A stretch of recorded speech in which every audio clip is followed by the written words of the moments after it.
मेरा नाम है वैशाली जैन और आप सभी का स्वागत है आपके अपने YouTube चैनल वैशाली जैन पर। बिहार दरोगा मेंस का एग्ज़ाम होने वाला है 11 अक्टूबर को। उसी के लिए हम यहाँ पर क्रैश कोर्स लाए हैं। डेली हम कुछ प्रश्नों को यहाँ पर सॉल्व करेंगे, डेली नहीं बट यहाँ पर आपके लिए वीडियोस आती रहेंगी जिसमें हम यहाँ पर बिहार दरोगा मेंस के लिए जो भी मैथ्स के प्रश्न हैं या फिर रीजनिंग के या जीके के जो भी प्रश्न इंपॉर्टेंट है वो हम यहाँ पर सॉल्व करेंगे ताकि आपकी तैयारी होती रहे, आपको कोई भी परेशानी ना हो एग्जाम में क्वेश्चन को सॉल्व करते हुए। तो चलिए स्टार्ट करते हैं। आज ये मैथ्स की दूसरा जो मॉडल पेपर या आप इसको प्रैक्टिस सेट बोल सकते हैं, सेकंड नंबर का है। तो चलिए देखते हैं इसका जो पहला प्रश्न है वो क्या है। पहला प्रश्न दिया गया है, यदि 4x बराबर 5y हो तो x का मान क्या होगा। तो यहाँ पर हमें किसका मान बताना है, x का मान बताना है। x कौन सा, ये वाला x नहीं, हमें इस x का मान बताना है। देखिए जब एक सीधी लाइन होती है और इस पे हम पॉइंट लगाएं तो यहाँ पर जो भी एंगल बनता है वो 180 डिग्री का बनता है और हमने यहाँ पर इसमें क्या किया है, इसको डिवाइड कर दिया। अब एक एंगल तो ये हो गया और एक एंगल ये हो गया, लेकिन इसका योग क्या होगा, 180 होगा। मतलब y प्लस एक्स कितना होगा हमारा 180 डिग्री। और यहाँ पर क्या दिया गया है, अगर हम ये जो x है x का 4 गुना कर दें और y का 5 गुना कर दें तो ये बराबर हो जाते हैं। ठीक है, ये क्या हो जाते हैं, यहाँ पर बराबर हो जाते हैं।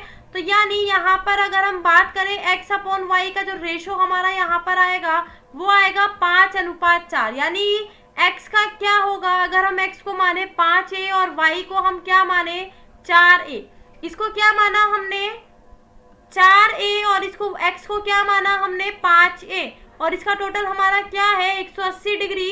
तो यहाँ पर देखिए 9a कितना हो जाएगा 180 डिग्री और a की वैल्यू यहाँ पर कितनी हो जाएगी 20 डिग्री। और अगर हम इसमें क्या है, हमें किसका मान बताना है x का, और अगर हम x में क्या करें 5 गुणा 20 यानी क्या होगा ये 100 डिग्री।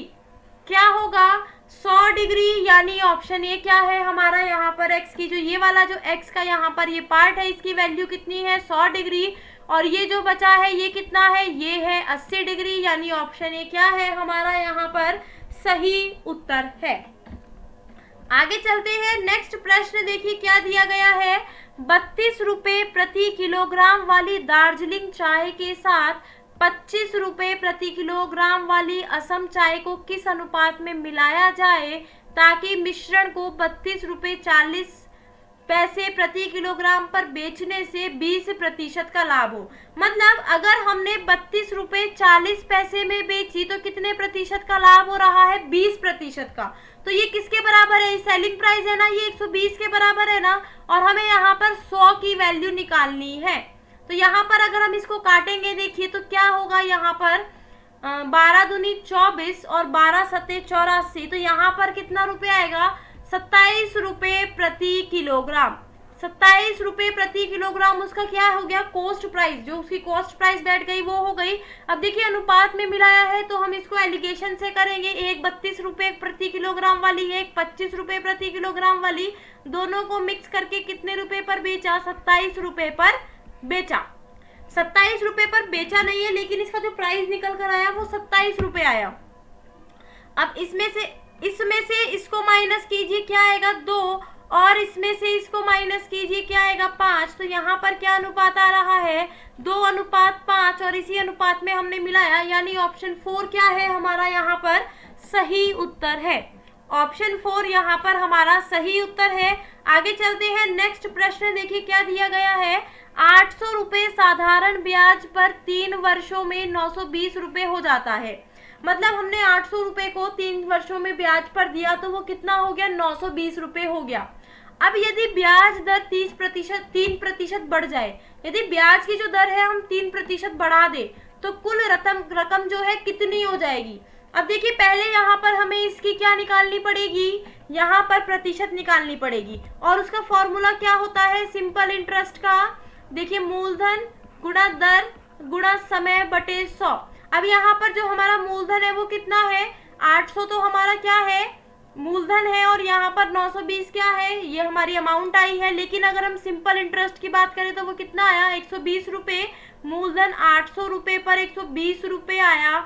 आर हमें निकालना है, टी कितना है 3 है और गुणा 100। यहाँ से अगर हम इसको काटेंगे देखिए तो यहाँ पर जो आर आया वो निकल कर कितना आया हमारा 5%। आर कितना आया 5%। अगर 5% पर दे तो 920 बैठता है ना। अब हमने यहाँ पर 3% बढ़ा दिया। अब देखिए यहाँ पर हम क्या करेंगे, हमने जब 3% बढ़ाया तो हम सीधा 800 का 3% 3 साल के लिए निकाल देंगे। ठीक है, तो यहाँ पर कितना आ गया देखिए 3 3 9 और 72। अब जब हम इसको जोड़ेंगे तो देखिए 992 रुपीज, यानी ऑप्शन 3 क्या है यहाँ पर सही उत्तर है। ऑप्शन सी क्या है यहाँ पर सही उत्तर। हमने यहाँ पर क्या किया, सीधा 3% का और निकाल दिया और उसको जोड़ दिया तो हमारा आंसर आ गया। वरना आप इसका 8%, पहले 5 था फिर 3 हो गया तो 8%, यानी 800 का 8% और वो 3 साल के लिए जब आप इसकी कैलकुलेशन करोगे तो ये जो आपका ब्याज आएगा ये कितना आएगा देखिए 8 8 64 हो जाते हैं और गुणा 3 और यहाँ पर 4 3 12 और 192 रुपये और इसमें आप 800 जोड़ोगे तो 992 रुपये आंसर, यानी ऑप्शन सी सही उत्तर है। आगे चलते हैं, नेक्स्ट प्रश्न देखिए क्या दिया गया है। एक रेलगाड़ी 36 किलोमीटर प्रति घंटे की चाल से चल रही है। एक जो रेलगाड़ी है उसकी जो चाल है वो है 36 किलोमीटर प्रति घंटा। यदि यह किसी खंबे को 25 सेकंड में पार करती है, यदि ये जो रेलगाड़ी है 25 सेकंड में पार करती है तो इसकी लंबाई क्या होगी। हमें यहाँ पर रेलगाड़ी की लंबाई बतानी है। तो देखिए क्या होता है, फॉर्मूला स्पीड बराबर डिस्टेंस अपॉन टाइम। यहाँ पर ट्रेन का है तो यहाँ पर लेंथ होगी ट्रेन की, स्पीड क्या है 36। अब देखिए यहाँ पर ये 25 सेकंड दिया गया है तो इसको हम क्या करेंगे, ये किलोमीटर प्रति घंटा है, इसको हम मीटर प्रति सेकंड में निकाल लेंगे। तो 36 का 5/18 ये क्या हो जाएगा मीटर प्रति सेकंड। ठीक है, 5/18 से गुणा करते हैं जब हमें मीटर प्रति सेकंड निकालना होता है। 25 सेकंड में पार किया, देखिए 18 दूनी 36, तो हमारी जो डिस्टेंस है वो कितनी आ गई, वो आ गई 250 मीटर। यानी लेंथ जो है वो कितनी आ गई, ट्रेन की लेंथ ऑफ ट्रेन हमारी कितनी आ गई यहाँ पर 250 मीटर। ठीक है, यानी ऑप्शन बी क्या है हमारा यहाँ पर सही उत्तर है। आगे चलते हैं, नेक्स्ट प्रश्न देखिए क्या है। कुछ संतरे 10 रुपए में 5 की दर से खरीद कर 15 रुपए में 6 की दर से बेचे जाते हैं तो लाभ या हानि प्रतिशत कितनी होगी। यहाँ पर क्या बताना है, लाभ या हानि प्रतिशत। अब देखिए कितने रुपए में खरीदे, 10 रुपए में, कितने खरीदे 5। अब देखिए यहाँ पर देखिए कॉस्ट प्राइस और सेलिंग प्राइस। ठीक है, यहाँ पर हम कैसे निकालेंगे, अब 10 रुपए में 5 खरीदे तो 10 रुपए में कितने खरीदे 5 खरीदे और 15 रुपए में 6 क्या हुआ बेचे। 15 रुपए में कितने बेचे 6 बेचे। हमने यहाँ पर क्या किया, देखिए प्राइस तो कॉस्ट प्राइस 10 था और सेलिंग प्राइस 15 था, वही लिखा सेम, लेकिन जो क्या है कितने में खरीदे और कितने में बेचे वो हमने क्या कर दिया चेंज। अब देखिए खरीदे थे 5 लेकिन वो सेलिंग प्राइस में लिखा और बेचे थे 6 वो कॉस्ट प्राइस में लिखा। ऐसे ही हम इसका आंसर निकालेंगे तो कॉस्ट प्राइस क्या हो गई 60 रुपए और सेलिंग प्राइस कितनी हो गई 75 रुपए। तो यहाँ पर हमारा क्या आएगा प्रॉफिट आएगा, कितना प्रॉफिट आएगा 15 रुपए का। और यहाँ पर अगर हम परसेंटेज निकाले प्रॉफिट परसेंटेज 15/60 गुणा 100, ठीक है, ये क्या हुआ 4 से, और तो यहाँ पर कितना प्रतिशत आ गया आपका 25%, यानी ऑप्शन 4 हमारा यहाँ पर क्या है सही उत्तर है। ऑप्शन 4 यहाँ पर क्या है सही उत्तर है। यहाँ पर उसने उसको 25% लाभ पर बेचा। आगे देखिए नेक्स्ट प्रश्न क्या दिया गया है। 20 आदमी एक कार्य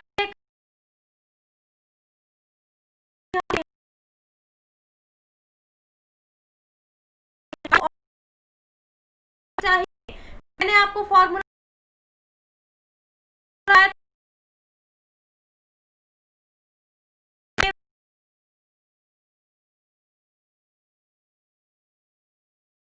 कितने दिनों में कर रहे हैं, कितना है एक दिन, मेन टू हमें इन्होंने देखिए क्या है कितने और आदमी चाहिए, यानी 20 आदमी तो होने चाहिए। तो आदमी में क्या दिखा करें तो कर ही दिखा। यहाँ पर आंसर x की वैल्यू आई, कितने लोगों की जरूरत है, कितने और आदमियों की जरूरत है 12 आदमियों की और जरूरत है, यानी ऑप्शन 2 क्या है यहाँ पर सही उत्तर है। आगे चलिए, नेक्स्ट प्रश्न देखिए क्या है। 11 और 90 के बीच में कितनी संख्याएं हैं जो 7 से विभाजित हो जाती हैं? 11 और 90 के बीच में ऐसी कितनी संख्याएं हैं जो 7 से विभाजित हो जाती है? अब देखिए इसको हम कैसे जल्दी सॉल्व कर सकते हैं। ठीक है, हम देखिए 7 का जो संख्या है, 7 की संख्या है, 1 से अगर हम 20 की बात करें तो कितनी बार आती है जो डिवाइड हो जाती है? एक तो 7 आता है और एक 14 आता है।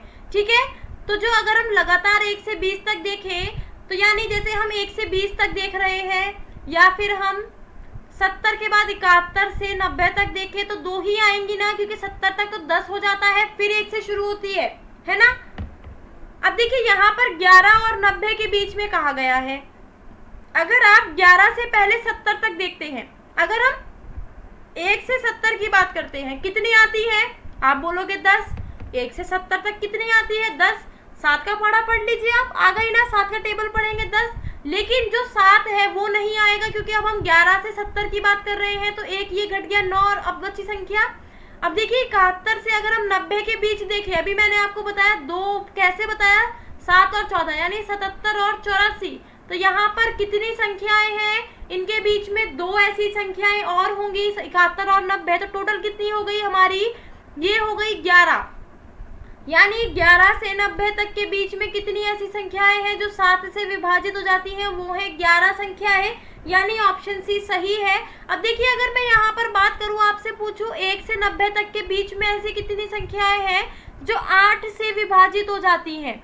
अब आप क्या बोलोगे? 1 से 80 तक, 1 से 80 तक कितनी हो गई? 10 हो गई ना, ये तो हमें पता ही है 1 से 80 तक 10 होती है। और 80 से 90 के बीच में एक और आएगी, कौन सी? 88, यानी कितनी हो गई टोटल? 11।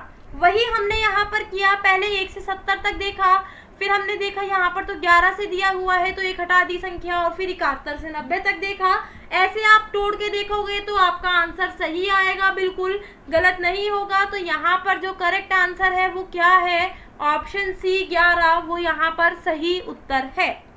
आगे चलते हैं, देखिए नेक्स्ट प्रश्न जो आपका यहाँ पर दिया गया है वो क्या है? यदि x प्लस वाई की वैल्यू क्या है? 2a है, तो a upon X minus A plus a upon Y minus A का मान क्या होगा?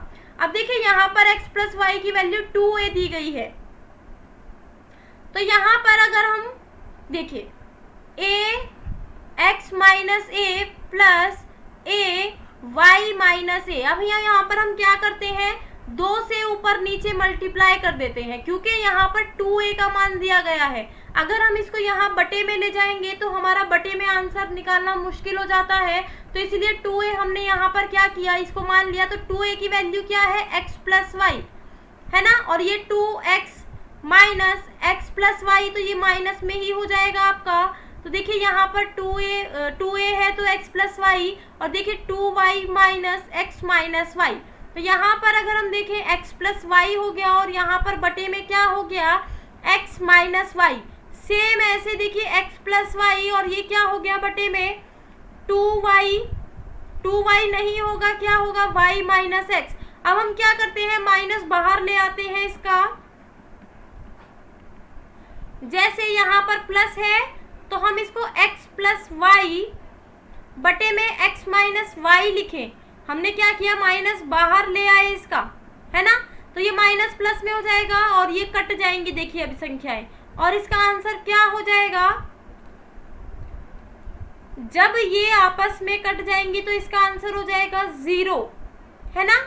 ये कट जाएंगी तो आंसर क्या हो गया? देखिए आपका 0, यानी ऑप्शन ए हमारा यहाँ पर क्या है?